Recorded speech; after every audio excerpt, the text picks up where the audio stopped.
এবং ভাইদের একটাই উদ্দেশ্য, যাতে যারা দোষী তাদের উপযুক্ত শাস্তি হয় এবং তাদের ফাঁসি হয়। একটাই কথা, তাদের যেন ফাঁসি হয়।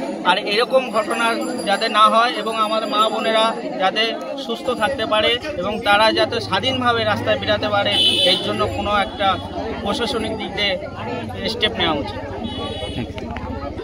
বলছি, আজকের আরজি কলেজে যে ঘটনা ঘটেছে, এটা শুধুমাত্র আমাদের পশ্চিমবাংলা না, এটা আমাদের জাতীয় লজ্জা। কারণ এটা শুধুমাত্র শুধু ভারতবর্ষে আন্দোলনটা হচ্ছে না, পুরো ইন্টারন্যাশনাল ব্যাপী এটা হচ্ছে। তো আমি চাইছি যে এতদিন ধরে যে ঝামেলাটা হচ্ছে, এর কি কোনো বিচার সুবিচার এতটা আমরা পাবো না? আমরা এই সুবিচার পাওয়ার জন্যে গ্রামের এলাকার সকল মা বোনেরা এবং ভাইয়েরা এবং সমাজপ্রেমী মানুষরা সবাই এসে দাঁড়িয়েছি।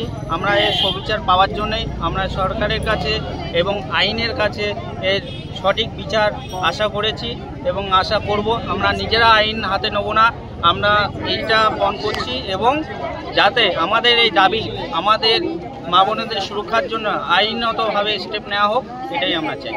এবং পুলিশ প্রশাসন তো এখনো পর্যন্ত জিনিসটা নিয়ে তদন্ত করে যাচ্ছে, দোষীকে সাব্যস্ত করা জানার সত্ত্বেও।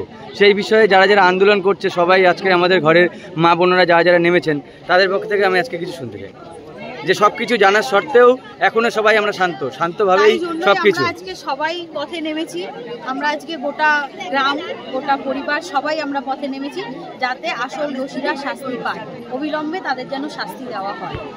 তো আপনারা দেখতেই পাচ্ছেন যে আরজি করের ঘটনা নিয়ে আমাদের এখানে স্কাউট গ্রুপ প্লাস আমাদের সমস্ত গ্রামবাসীবৃন্দ যারা যারা আছে, প্রত্যেকটা ঘরে মা বোনেরা যাতে এই নৃশংস হত্যার বিরুদ্ধে যাতে সবাই শাস্তি পায় দোষী, তার আজকে এই প্রতিবাদের বিশেষ চিত্র।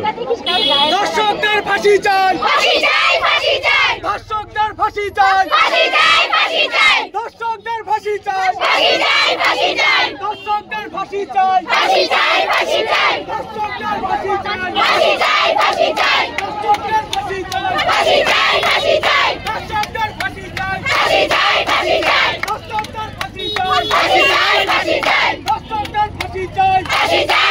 চাই। We want justice. We want justice. We want justice. We want justice. We want justice. We want justice. দর্শকদের ফাঁসি চাই, দর্শকদের ফাঁসি চাই, দর্শকদের ফাঁসি চাই, দর্শকদের ফাঁসি চাই।